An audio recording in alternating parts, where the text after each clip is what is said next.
السلام عليكم ورحمة الله وبركاته. حكم تربية واقتناء وبيع وثمن الكلاب.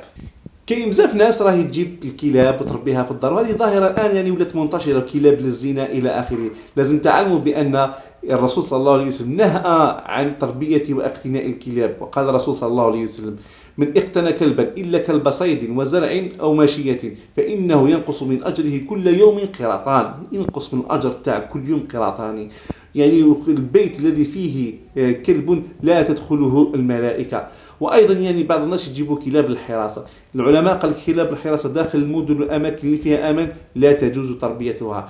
وأيضا بعض الناس يتجر ببيع الكلاب الصيد والمتربة. ثمن الكلب خبيث، يقول الرسول صلى الله عليه وسلم: ثمن الكلب خبيث.